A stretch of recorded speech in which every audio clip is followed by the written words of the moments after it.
Subscribe to Color Frames. Team India star batter Virat Kohli సాధించిన ఘనతలు రికార్డుల గురించి స్పెషల్గా చెప్పనక్కర్లేదు. బ్యాట్స్మెన్ గా ఎవరూ సాధించిన ఎన్నో అరుదైన ఘనతలను అతడు అందుకున్నాడు. లెజెండరీ సచిన్ టెండూల్కర్ పేరు మీద ఉన్న అనేక రికార్డులను బ్రేక్ చేశాడు. తాజాగా జరుగుతున్న ఐపీఎల్ సీజన్ 17లోనూ దుమ్ము దులుపుతున్నాడు. ఇటీవల పంజాబ్ కింగ్స్తో తప్పక గెలవలసిన మ్యాచ్లో విరాట్ కోహ్లీ విధ్వంసకర ఇన్నింగ్స్తో తనలోని విశ్వరూపాన్ని బయటపెట్టాడు. కేవలం 47 బంతుల్లో 97 పరుగులతో పంజాబ్ బౌలర్లను ఉత్తికారేశాడు.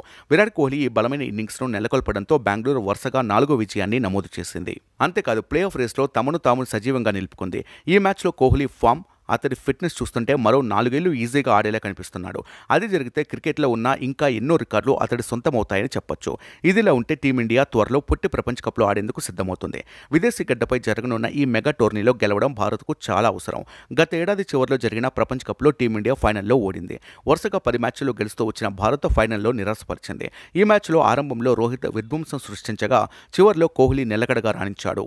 అయితే ఇచ్చిన టార్గెట్ చిన్నదే కావడంతో ఆసీస్ ఈజీగా గెలిచి ప్రపంచ కప్ను ఎగరేసుకుపోయింది. దీంతో విదేశీ గడ్డపై జరగాల్సిన టీ20 ప్రపంచ కప్ పై క్రికెట్ ఫ్యాన్స్ భారీగా ఆశలు పెట్టుకున్నారు.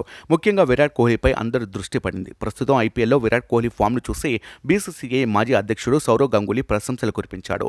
రాబోయే టీ20 ప్రపంచ కప్లో విరాట్ కోహ్లీ ఓపెనింగ్ బ్యాట్స్మెన్గా రావాలని గంగూలీ భారత జట్టు మేనేజ్మెంట్కు సలహా ఇచ్చాడు. విరాట్ అద్భుతంగా ఆడుతున్నాడని గంగూలీ అన్నాడు. కాగా ఐపీఎల్ 17 సీజన్లో విరాట్ కోహ్లీ 12 ఇన్నింగ్స్లలో 153.51 స్ట్రైక్ రేట్తో 634 పరుగులు సాధించాడు. వీడియో మీకు నచ్చినట్లయితే ప్లీజ్ లైక్ చేయండి, షేర్ చేయండి, కామెంట్ చేయండి.